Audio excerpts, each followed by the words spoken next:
Hello, this is Peter from Franke de la Fuente Law Firm here in Marbella.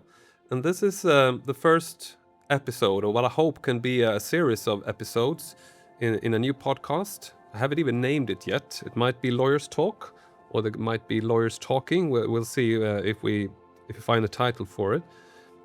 So the purpose and the reason for this is that we find ourselves, of course, as a law firm, very much in an international market.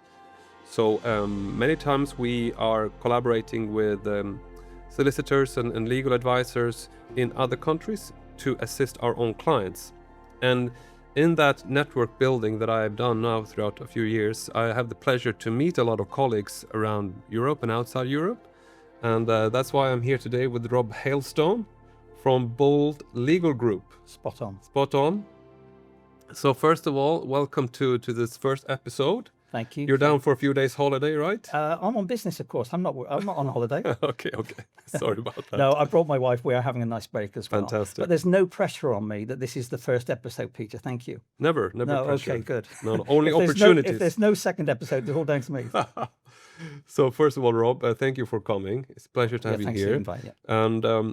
And to start off, please introduce yourself, who you are, and then a little bit about your background also. Okay, so as you say, my name is Rob Hailstone. That is the same as the weather, Hail. I run a business called the Bold Legal Group, which is an association of about 600 law firms in the UK. They all do property law, all do conveyancing.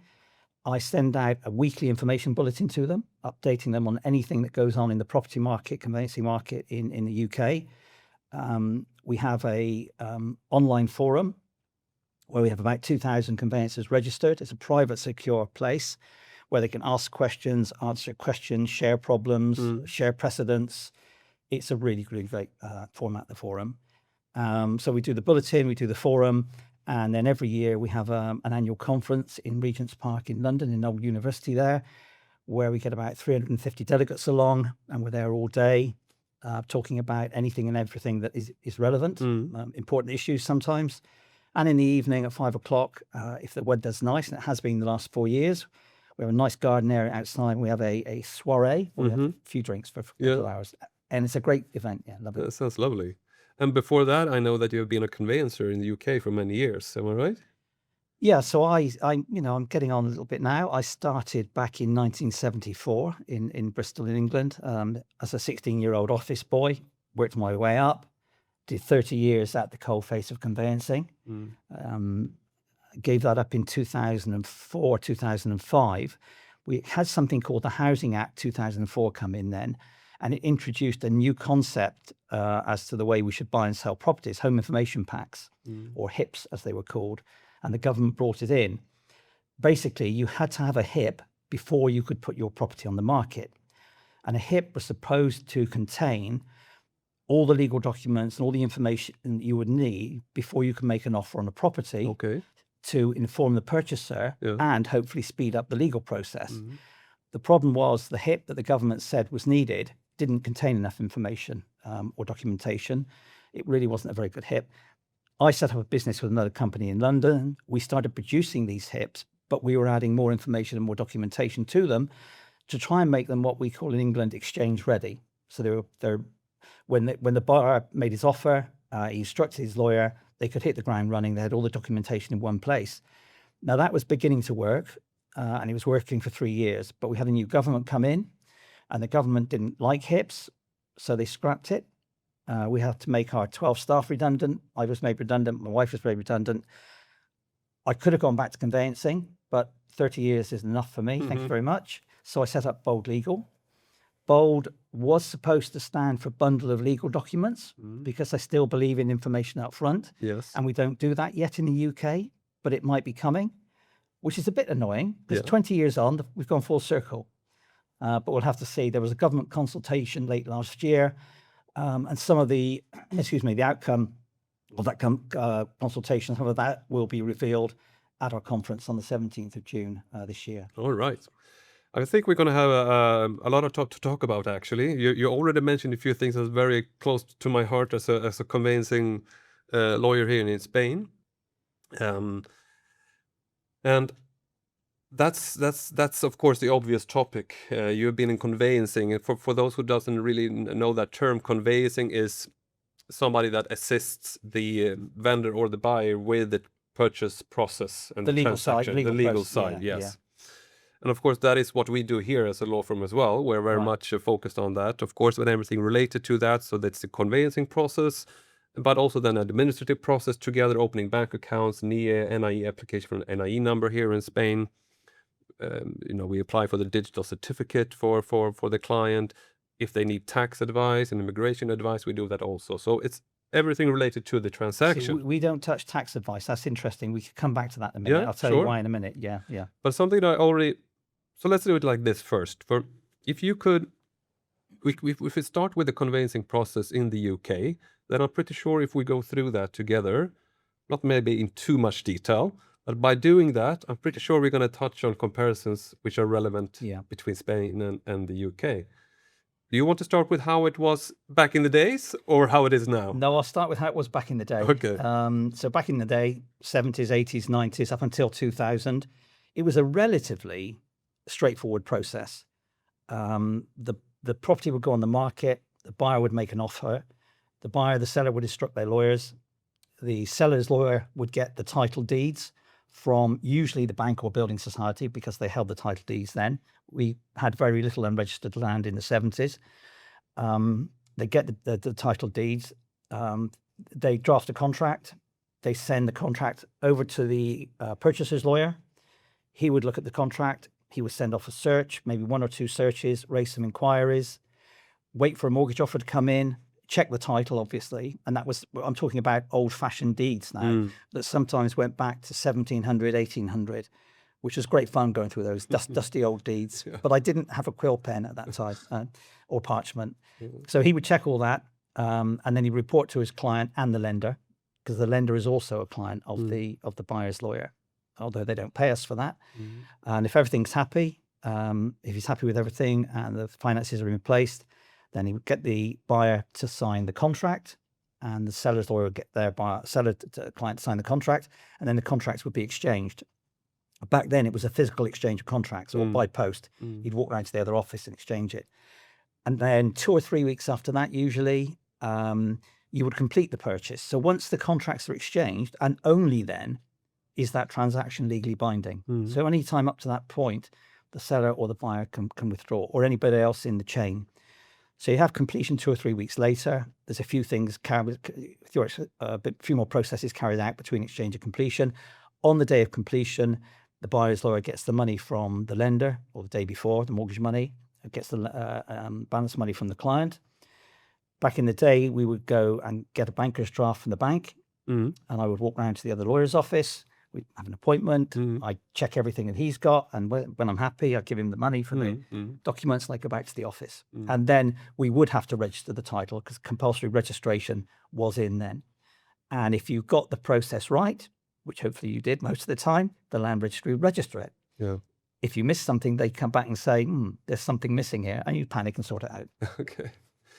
So that was then. That's the old... That was the old version. We've had something called mission creep, I think, over the last 20 years. So more and more things are being put upon the shoulders of our conveyancers over there. So you've now got AML, anti-money laundering, source of funds, source of wealth, ID checks. We've got something new called the Building Safety Act. Now conveyancers are going to be classified as tax advisors, which they're not. We can go back to that in a second. So whereas I would say I had about 10 or 12 plates to keep spinning at any one time, I think conveyancers now have maybe 20 or 30 plates to keep spinning. And if you're in a chain of transactions and they're all spinning those plates and they drop one or one stops for any reason, the whole chain slows down. So whereas before 2000, say, a transaction was taking maybe 2 to 3 months to complete, they're now taking 4 to 6 months to complete. And the public are asking why. Yeah. It's stressful. It's not enjoyable. And you're buying the property of your dreams. It should be enjoyable. So as I say, the government are looking into this again, like they did 20 years ago with HIPs. And we're awaiting the outcome of the consultation in the middle of the year. Okay. Many questions here. Many things to discuss, I think. Let's start with the HIP. we could use some hips here in Spain. A hip. I've been addressing this a lot actually, internally, how we work with the law firm, but also externally in conversations with local brokers and colleagues, etc. Here, because there is also here something that we talk about a lot is the lack of information available to potential buyers. There's a legislation in place that is quite broad in how it's written, which demands that all intermediaries in a property transaction needs to provide full and clear information about the property. Right. Okay, but the problem is when and how and to who and which parties involved, right? Yeah. So what happens is that we have international clients from all over coming to Spain and to this market here, and the real estate agents very rarely have the full file, the HIP, available. If I understand it correctly, that's the file. That's what it was supposed to do. Yeah. So what can we do differently? So what we have decided to do is that when we represent the vendor, we always complete the file. That is what we can do because we have usually documentation available. We can do an analysis. Is that? But it's not mandatory. Is that before a buyer has been found? Yes. Yeah. So we have the file prepared for any potential buyers. Naturally, first of all, to save time. Secondly, because if we don't do a proper analysis of the property that our client wants to sell, we might stumble into some irregularities, find out that there's some irregularities with that property, and we have a potential buyer pulling out of that process, and it just takes longer, takes more time. What you're saying is music to my ears, but again, I'll tell you in a second. Okay. That's brilliant. But it's only, it's a choice that we have made. This is how we want to do our work when we represent the vendors. But it's definitely not common standard. So we are mainly more on the buyer side, I would say, in our office at the moment. And what happens then is that there's a break-off point. And I'm going to ask you, where's the break-off point when the lawyers or conveyancers take over from the agents? When that happens here, the first and most important task for the conveyancer here is to perform the due diligence of the property. First of all, the documentation many times are not available even. So that's just a phase of gathering the documents. So does the buyer's lawyer gather the documents or the seller's lawyer? Well, no, we require the documentation from the vendor. Right. And that vendor hopefully usually also have a legal representative. So then it makes it easier. But sometimes, many times, we have to also perform a due diligence based on documentation that we gather ourselves from the municipality, from the tax office, or from other sources. Right. So we can't rely only on that. No. But it surprises me, I have to say, I wasn't aware of this, that there's no regulation in the UK mandatory for vendors or their representatives to have the HIP. Well, collect the information. There is something called material information that came in a year or two via trading standards. It's not a HIP, but it is information up front. It's information they think the buyer should know about before they can make an informed decision as to whether or not they buy the property. Mm. The problem is in the UK, it's not being enforced and very few people are doing it. Mm. So it's a sort of client type HIP rather than lawyer type HIP. Okay. And what we need, I think, is both. One that suits the client, buyer and seller, and one that helps the lawyers. Yeah. Why? I mean, do you know? Why? I mean, it's a political decision, of course, I suppose, right? Why? You said that the government in place then, they didn't approve of the HIP, and since then it never came up again. No, the HIP back in 2005 was very thin, very flimsy. There wasn't enough information in it, enough documentation. Excuse me. The HIP I tried to produce, I added more documentation by working with lawyers. So we tried to make our HIPs what we call exchange ready, but the government scrapped them, or the new government scrapped them in 2010, I think it was. So now we've got material information which contains or should contain information for the buyer about the property, like practical information, broadband, parking, local facilities, that type of thing. But it should also contain legal information, so rights, restrictions, covenants. But the agents aren't complying with that new rate. It's not a law, but it is it is required. It should be being done, but it's not being policed. Yeah, okay. It's not being policed yet. That's quite similar to what I mentioned about the how that the legislation here is written, that they say it's mandatory to have full and clear information, but the details of that is not very clear. I think over in England, the estate agents don't want to go to the trouble of finding out all this information because it will take them extra time. It might cost them a little bit of money, and they don't want to say to their seller client, we have to do this for you, when the estate agent down the road will say, no, just come straight in. We'll put it on the market. You don't have to bother with any of that, and we don't want any money from you. So nobody's really doing it yet. But maybe I should know this already, but is there a conveyancer on both the vendor side and the buyer side?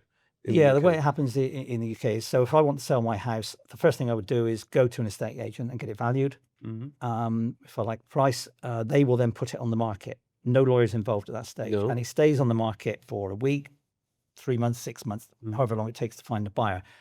Only when an offer is made and accepted does the seller instruct their lawyer, and then the buyer will instruct their lawyer. So in my view, you've had 3, 4, 5, 6 months of dead time when you could be getting together legal documentation for the buyer, but it doesn't happen at the moment. So suddenly when somebody fires the starting gun, offer accepted, it's a mad rush to get everything together. Yeah. But they don't do it. Okay, it's very similar to at least how I see the situation here. You mentioned also something that I think it is interesting. That is the process itself, that it can take 4 to 6 months now to execute the full transaction process. The longest part of that is getting to the point of exchanging contracts, which is the only point where, as I said before, I think nobody can pull out. And it can take 3, 4, 5 months to get to the point of exchanging contracts, where everybody in the chain, particularly the buyers' lawyers, have done their due diligence. They've checked the AML, the ID, the source of funds, everything. And then they check the lenders are happy. Then they say to the client, you can sign the contract. And only then can neither party pull out without being penalized. And in that 3, 4, 5, 6 month period, people can pull out. And if you've got a chain of 3 or 4 or 5, people can pull out for different reasons. They might get fed up waiting. They might see a different property. Somebody might pass away. There's lots of different reasons, but there's no security. No. And if the chain collapses before exchange, everybody in that chain will lose the money they've paid to their lawyer, to their surveyor. Yeah. And then they have. My son bought a property recently, and it took him 3 properties before he actually got to exchange completion. The other 2 fell through, and he lost thousands of pounds in legal fees and surveyor's fees. Okay, so that is a similarity again. So here on the Costa del Sol market, at least, we have solved that problem, that insecurity, which it actually is, with a reservation contract, which is a letter of intent kind of contract. You reserve the property, you put a down, 1% or less on an escrow account. The vendor then is obligated through a contract to take the property off the market. Then usually there's a clause that they're buying it subject to approved legal due diligence and legal technical inspection, etc. And of course, we can add any clauses subject to certain findings about the property. And this has been implemented here, and it's working quite well, just due to the fact that buyers are usually flying in. They're maybe just staying for a few days, and they find their dream house, and they put in an offer, and then they're flying back home, and the process starts. And of course, for certain reasons, as you say, same problem in the UK. The vendor can still get it if they don't have a reservation contract. They can get an offer from somebody else, better offer, or an offer that they just prefer, and without penalties. Am I right? Yeah, Sell it to somebody else. Yep. And also the seller, just before, the buyer, just before exchange of contracts, if they want to, they can say, I want to take £5,000 off the property, or I'm not proceeding. Yeah. And the seller is at the point of, they've almost booked their removal van. So they say, okay, we'll drop it £5,000. So that's called gazundering. Yeah, I heard when about you that. outbid them, it's called gazumping. Yeah. But there must be I'm sure, a debate about how to maybe improve this part of the process in this the UK. debate's been going on since the Housing Act 2004, Okay. and we've been going round and round in circles. It's interesting what you say about the reservation agreement. We talked about that many times in the UK, but we haven't come up with one that everybody is happy with. I have a couple of templates. I was going to say, if they're not protected, please send me a couple of templates. And do you use a standard template over here that you all work from? No, definitely not. So I mean that's also something that is good for to point out in this discussion. If we have also British listeners, is that the reservation contract is usually drafted by the agents. Okay. So the cutoff point could be that when we are introduced to the client, the buyer, let's say, then usually when the reservation contract may be already signed because it's been drafted, as I said, by one of the agents, and they've just signed it. So it's not mandatory to introduce the conveyancer or the legal advisor at any certain stage of the process.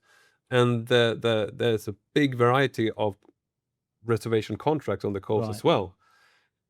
So that of course is a challenge. Do your agents have any legal training? How do they know how to draft or prepare? You mean the agents here on the market in general? There's no regulation for agents here. Not us, no. Besides the normal, commercial laws protecting consumers, etc. That's always in place. But there's no certain standards needs to be kept. There's no training requirements. Anyone can fly into Marbella and tomorrow they can sell their first property. Me. Sure. I would think you would do a good job, actually. So that is of course something we just discussed here in a previous podcast, through how we raise the standards. Do you find the reservation agreement helps then or not? Does it hinder the process because you're arguing about the terms of it, or does it help? No, it helps. I would say definitely it helps, because if we use a relevant template, of course, if we use a relevant contract, the terms are quite simple. They set the price, terms and conditions, more or less. We have at least some initial documentation about the property, about ownership, and so on. Yeah. Copies of passports. We do an AML process immediately. And the deposit usually sits at lawyer's escrow account or notary escrow. That is a good start. And then we can enter into the due diligence process. So over here then, does the buyer instruct their lawyer before the seller instructs their lawyer, and the agent does some of the not legal work, but preliminary work? No, the agents are usually never involved in the actual due diligence process. No, if agents that have prepared a file on the vendor side, that is of course a very positive thing, but usually there's also limits on how much documents are available from the beginning. So it seems to me, and I might have this wrong, like when you're instructed by a buyer, you have to go and look for the information. Yeah. Whereas when we're instructed by a buyer, the seller's lawyer will find all the information and send it to us in a relatively nice package. That's true here as well. Right. I think maybe with the distinction that, yes, they will provide us with a file, but the file is not always complete. Okay. And if we are representing the buyer, of course, it's in our buyer's interest to have all the documentation available to them so we can make a proper analysis. So we then have to do the legwork, so to speak. Do you also act for the buyer's lender, the mortgage company over here? No. You don't? No. Who protects their legal interests then? The lender? Yeah. They protect themselves, I suppose. Oh, I wish I did. They expect us to do it. No. So we have two clients at the same time, and sometimes there might be a problem, and we'll say to the normal client, there's this problem, and say, we're not bothered. And then we have to report it to the lender, and they might say, oh, we don't like that problem. We're not lending the money. So the transaction can't proceed because the lender's not happy. But can't that be a conflict of interest? Yeah, it can be, yeah. We could have what's called separate representation, where one lawyer acts for the purchaser and another lawyer acts for the lender. But then you have two lawyers swapping, another two lawyers involved. There's too many lawyers involved. That's a big problem. We don't need more. Well, we don't need more lawyers, really. No, we don't represent the the lenders here. But also, I think that in the UK, I know that the credit market is much more developed there. You have a big, you can choose for a lot of different products in terms of credits. Here, I think it's much more limited. They go to the local banks, Spanish banks, and they take out credits from there. It's an interesting point because you have the same lenders we do in many cases. Santander, no doubt, HSBC, all the big ones. So they must have a different process over here with your legal process than they do with ours. It would be interesting to talk to them about why they do that in different countries. That's true. No, another podcast for you then. Another one. I think one big difference, I'm sure, is that for an individual buyer, if they want to have a credit finance the property through a credit, they need to do it immediately when they buy the property.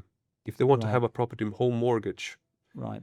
We have seen this from clients from other countries, of course, which the system is completely different.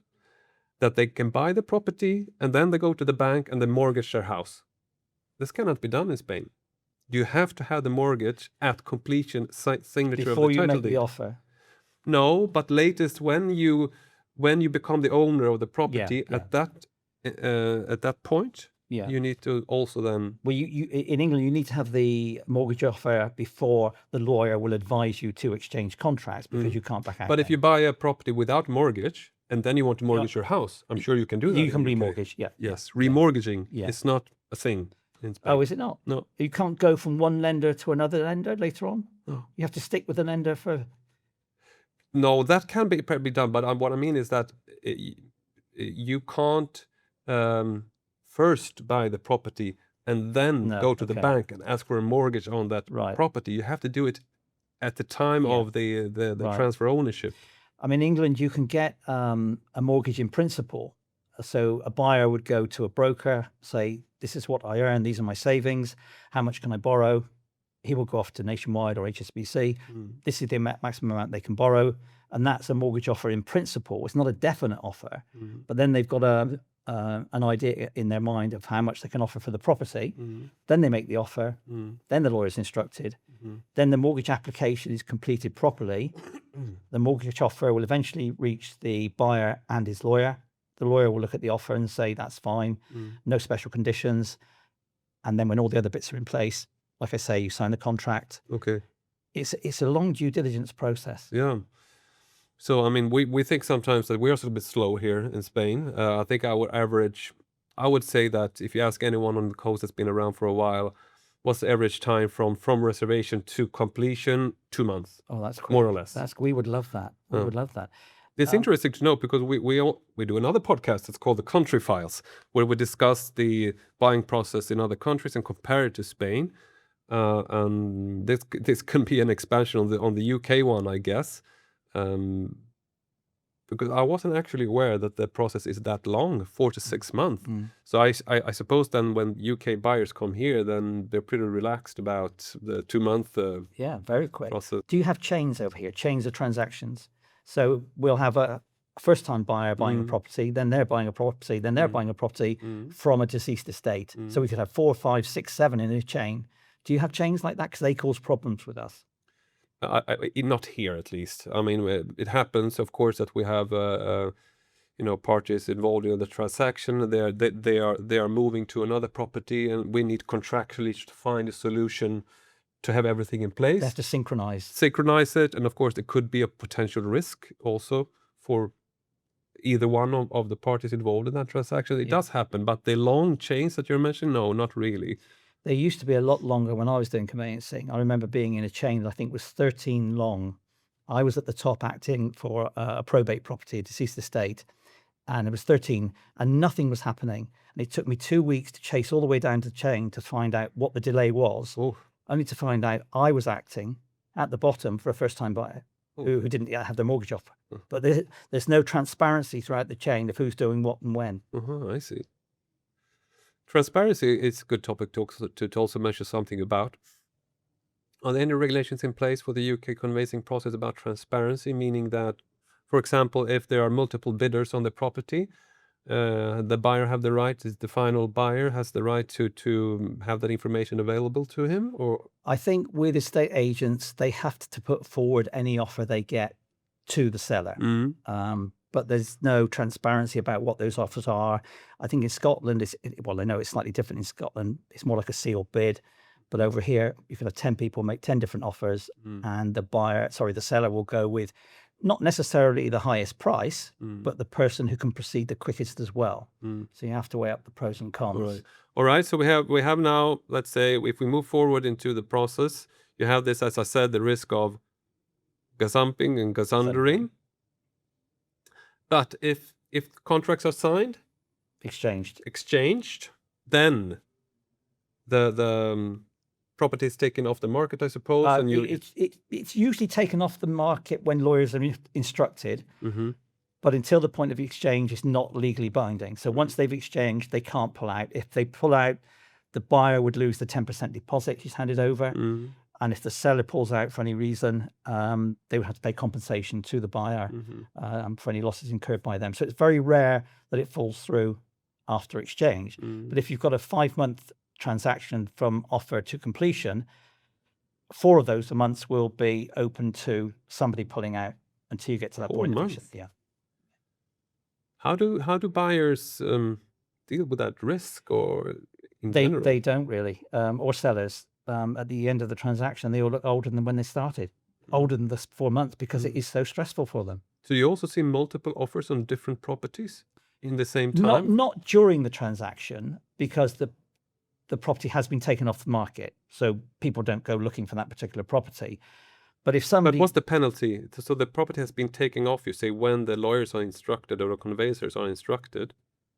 But if there's no contracts and there's no penalties, the vendor can still sell to someone else? And the for sale board might still be in their garden. So somebody might drive by, knock on the door, make a higher offer, and they say, yep, fine, goodbye, first buyer.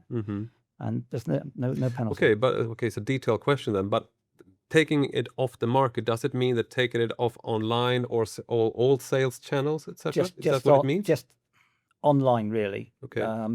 So if the buyer can spot that they haven't really taken it off, could that lead to a penalty? It won't lead to a penalty, but the buyer would say, look, I made the offer on the basis you were going to take it off the market. Yeah, but it's no penalty, no. All right. So 4 or 5 months in, finally, you finalize the transaction. And how do you do that?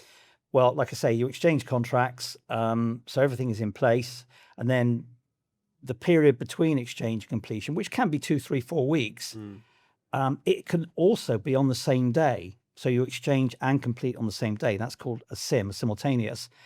It's a little bit risky because the buyer, the seller have to book their removals for the day of completion, but that is also the day of exchange. And until you exchange, you're not 100% sure it's going to complete. And if something goes wrong on that day, you've booked your removals, you have to cancel it, and it becomes a nightmare.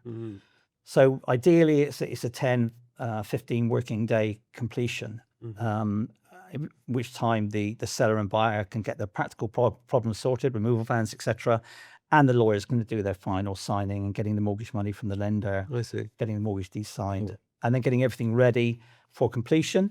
And then when you complete, the lawyer will have to pay the tax, the stamp duty to HMRC for the buyer, if there's any payable. And then they send all the documentation off to the land registry, who, as I said, back in my day, they will check everything. And if everything's in order, they will register the title. Can take 2 or 3 months, but our land registry has a massive backlog. Sometimes they take up to 2 years to do that, although technically you are the legal owner then. And the job is eventually done. So in theory, it could take up to 2 years to complete the whole thing. Oh, really? But not for the purchaser client. They move in with their 4 to 6 months. Yeah, okay. And just a minor detail, but it's still interesting. Where does the completion take place? Is it in the conveyancer's office, or the party meets? Do they actually? Not at all now. I wish it was, because they were great days. You met lawyers in your town, in your city, you got to know them. It was much more personal business then. No, it's all done by the banking system now. So it's all done by the CHAPS system. The money comes in from the lender, the money comes in from the client to the buyer's conveyancer's account, hopefully the day before completion. And the first lawyer in the chain will send the money to the second lawyer in the chain, maybe 10, 11 o'clock in the morning. Mm-hmm. Then the next lawyer will send to the next one. So that's 12, 1 o'clock. And the longer the chain, the later it gets for the person at the top to complete their sale. Mm-hmm. So they could be waiting in their house until 5, 6 o'clock before somebody said, right, you can release the key. Mm-hmm. And it's a nightmare. It can become a bit of a nightmare. It definitely does need it. Not all lawyers will say this in England, and I apologize to my members if you don't agree with me, but it does need improving. Yeah. Well, all systems have room for improvements, I'm sure. One thing that we do here, so we have in our law firm, we have a post-sale department. Well, we call it the client service desk. So here it's not mandatory, but most clients, our clients, they also ask us for help with supplies. So when the title deeds are signed, we also register the title deed in the land registry. We pay the taxes on the client's buyer's behalf. We register them as new owners in the community of owners, or we have work to do after the title deed is signed. And I heard that the conveyancer are also involved in paying taxes on. They will pay what's called stamp duty, yes. SDLT, stamp duty land tax But the conveyancer do that on behalf of... They will send it to HMRC. Okay. They have to collect that money in from the buyer before completion. Mm-hmm. But there is a problem with that at the moment. HMRC are bringing something new in on the 18th of May, where conveyancers will have to register as tax advisors. And they say, we're not tax advisors, and it's going to change things a little over there. Mm-hmm. So there's a little bit more uproar, but there's always uproar in our conveyancing world over there. But how about the services that we do here? Supplies, electricity, water? No, you don't do it. The conveyancer is not involved in that, no, I guess. No, okay. So there are... Please don't suggest that. We've got enough. No, I'm not going to intervene. No, I promise. So the process, there are absolute similarities, but also differences. I think that here, as I mentioned, when they are assisted by the agents to start with, similar, of course, as in the UK, they negotiate terms and conditions, the reservation contract, as I mentioned. Then usually lawyers are activated, and we perform the due diligence.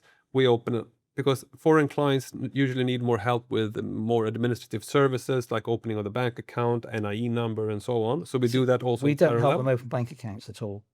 They've already got their bank accounts. Yes, of course. But here they need a Spanish bank account. Right. Okay. So we do that overseas buyers. Yeah. Yes, of course. So due diligence, is performed. If everything seems to be all right, then we sign the private purchase contract. Then the money goes then usually to the vendor. Right. For the first time, including the money on escrow, and title deed. Plan to the completion process starts to prepare for completion. Here still we use the bank checks. So our lawyers in the morning, they go to the bank. They have the client had either funds in their own new Spanish bank account or in our client account. They draft a check from the bank, take the check from the bank to the vendor and to intermediaries, the agencies as well, and that's how it's paid. So it's still personal over here. It is very much so, and I think that's the difference, that UK buyers, when they find themselves at notary, it's a bit of a could be if they're here. Many times we do it on their behalf with power of attorney, but they can choose to come, and then it's not a ceremony maybe, but it could be a nice occasion for them to have the title deed actually there and we've sign lost it. all that. Yeah, we've lost all that. That's never coming back in England. So how long would you say your buyer and seller client are vulnerable for? Up to the point they sign the reservation agreement? I know there's a few conditions in that. So is it a matter of weeks, days, hours, or? Standard here for due diligence process is 2 weeks. So from reservation to private purchase contract, usually 2 weeks. And how quick to reservation? Same day. Can be same day. Many times it is the same day. So on that day, in theory, neither party can pull out unless it's for a good reason. Well, they only have, of course, the financial risk is the deposit that they have decided on. How much is the deposit normally? A percentage? It depends on the price. Right. So let's say for budgets that it's under $1 million, maybe then it's usually 6,000 to 10,000 euros. Okay. And then it can be 1% of the price. But it's always, and I'm saying it's not mandatory to include the clause subject to legal due diligence, but of course it needs to be if you want to protect your client. So of course we always have that. So it's more or less an open, not an open purchase, but if any kind of irregularities are found with the property, the client can always pull out. Right. Until the due diligence is finalized and until the private purchase contract is signed. And how long is completion after the private purchase? No, that's also to be agreed. Right. Okay. I mean, we have completed transactions here in days. You can go straight to notary as well. I mean, the contracts are voluntary. I mean, that's to be agreed between the parties. And this is something also that differs in comparison with Palma de Mallorca and Costa del Sol, because we have an office there also. And lawyers over there are not a big fan of the reservation contract, for example. Right. So that's more similar to the UK. Okay, So the case is handed over to the lawyers. Then they do the due diligence process. We can take at least 1 week or 2 weeks, or sometimes longer.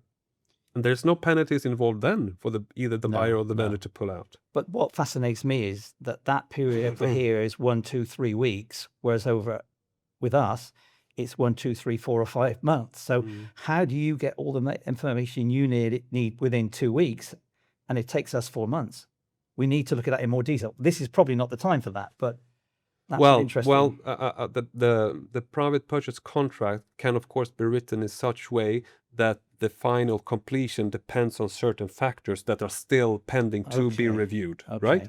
So either we have completed the full due diligence 100%, or there are still a few things that we have to check, but we include that in the contract. It's sounding to me like now you've got 2 conditional contracts. You've got your first conditional contract with more conditions, your second conditional contract with fewer conditions, and eventually no conditional contract. Yes, but because there's no standard templates or contracts here that we all have to follow. It's down to the individual lawyer, how they represent. And of course, that's you as a lawyer, you always work in the best interest of your client.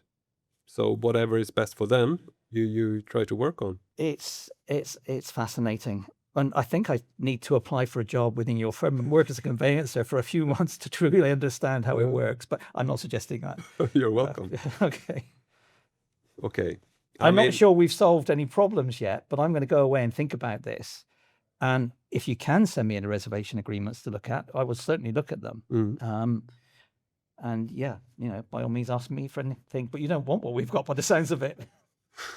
Well, I'm not saying that the process here is easy in any way. We still have room for improvements, I'm sure. For example, it's positives and negatives to have standard contracts, I believe. Of course, if they are excellent and you really worked on them and everybody agrees that this is the templates we want to use for our market, then fine. But you have to agree on that, and that's not that easy. If you don't have mandatory contracts, of course, you find yourself in a situation where anyone can draft any kind of contract. And then we can sometimes see that clients find themselves in a risk that they are presented with a contract with the title reservation contract, but indeed it's much more binding than that. So here, clients, we recommend them to be in contact with a legal advisor as soon as possible, even before the purchase process starts, because they need to have, I think that they need to have the information on how everything works. Because in the UK, you have a pretty good idea of how you buy a property over there. I'm from Sweden. I know pretty much how it works. But international clients coming here, they're not that aware. And we are the only ones that really legally are working in their best interest. So they benefit from talking to us early. A couple of other things quickly, if we can. Can we talk about the amount of legal fees? Are you happy discussing that? Sure, yeah. Do you get paid well over here? We think our legal fees for conveyancing in the UK are a little bit on the low side, although they have gone up a bit recently. So if you're buying a property at, say, £450,000, £500,000, you would probably pay your conveyancer somewhere between £1,200 and £1,500 for the legal work. Is that comparable over here, do you think? We don't have fixed fees here. In that way, we have percentages. So the Oh, standard, you have percentages? yes. Oh, we used to have percentages, but not now. Okay. So the standard fee for lawyers here, if it's a law firm, then it's 1% of the price. 1%. With VAT. So a £500,000 property, you're talking £5,000. We need that in the UK. We need to bring that back, definitely. Another problem, big problem we've got over there is because the job has become more difficult and more stressful, we haven't got enough new lawyers coming at the bottom end. So the older ones are retiring, merging, whatever.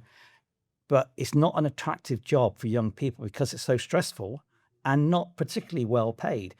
I guess charging 1% over here and having a less stressful process. Oh my! It's You've not got stressful. plenty of It's very stressful. Trust me. But only stressful for 2 months rather than 6 months. Yeah, I suppose, but it's we hear that sometimes that it's just a conveyancing process. It's not that complicated. Right. And of course, technically, if you know the work well, if you have good training, and you have senior colleagues that always can assist you with the process, then yes, a normal transaction could be quite straightforward. But many times, when something, some small complication, some issue arises, legal one, in the process, if you don't then have the better knowledge, you don't know how to solve that problem. And that's only so the technical part. Yes, sometimes it can be seen as being quite straightforward, but the psychological part of being a lawyer, assisting the clients, buying a property abroad, interacting with 2 or 3 agents maybe in that process, liaising with mortgage advisors and the banks and the notaries and everything. And here we also have that stressful. But you don't have a shortage of conveyancers, you don't think, and youngsters will want to become conveyancers over here because it's not as stressful as maybe England. And I don't know. That's maybe, of course, I think here in Spain, working in real estate law is quite attractive, but we're still on the countryside. This is not Madrid. It's not Barcelona. Okay. So you might get a rush of English conveyancers sending their CVs over to you. Oh, we'll see. Look, we've got a shortage already. We don't want any more. All right, Rob. I think it was very interesting. And thank you. Likewise. We're both in the same industry from different perspectives, but still, we can talk about this for a long time. But I think we have done pretty well. Well, let's hope you have a second one, if this one's any good for your viewers. But thank you for inviting me. Thank you, Rob. Enjoy your holidays with your wife. Okay, thank you. Thank you.